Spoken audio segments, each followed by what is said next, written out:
വരെ അടക്കം കോൺട്രാക്ടിന് കൊടുത്ത് പൈസ ഉണ്ടാക്കിക്കൊണ്ടിരിക്കുകയാണ് ഷാഫി പറമ്പിൽ.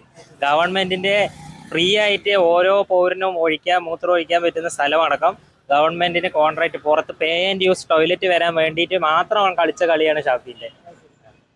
വലിയ മാറ്റത്തിന് സാധ്യതയുണ്ട്. ഈ ബൈ ഇലക്ഷൻ തന്നെ ഷാഫിന്റെ കയ്യിൽ നിന്ന് പൈസ തരത്തി നടത്തണം എന്നാണ് പറയാനുള്ളത്. എന്ന് പറഞ്ഞാൽ ഷാഫി പറമ്പിൽ ഇവിടുന്ന് അതിമോഹിച്ചിട്ട് വടകര പോയി നമ്മുടെ പാലക്കാട് ജനതകളെ എല്ലാവരെയും ഒഴിവാക്കി അവരിനെ വേണ്ട എന്നുള്ള രീതി മനോഭാവത്തിൽ നാളെ ഇപ്പൊ ബൈ ഇലക്ഷൻ നടക്കണം. കുറെ പേരിട്ട് രണ്ടാമത് തൊഴിൽ കളഞ്ഞ് പിന്നെ അവര് കഷ്ടപ്പെട്ട് വെയിൽ കൊണ്ട് പിന്നെയും നാളെ പോളിംഗ് ബൂത്തിലേക്ക് വരേണ്ട അവസ്ഥയാണ്. ഇപ്പോൾ ഒരു 3 വർഷം നിന്നുകൊണ്ട് തന്നെ അതിമോഹിച്ചുകൊണ്ട് നമ്മൾ വടകരയിൽ പോയിട്ട് അവിടെ ജയിച്ചു.